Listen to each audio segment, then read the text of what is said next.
Sikat sa Barangay. Ngayong Biyernes, 4 p.m.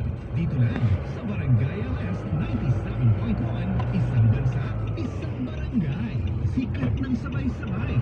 Forever. Yan, next year. Meron ba yun? Yan, next year. Ah, kaya pala sabi ko parang ibang index na. Yung collector lang po ito. Kasi Number 1. Hindi lahat ng tao nagsasabi ng totoo. Merong mabulaklak ang dila. Sa YouTube na lang ako nag ano? Masama. Live? ito na po tayo mga guys. So yan, next. Lex. Hindi na po siyang gamit kanina.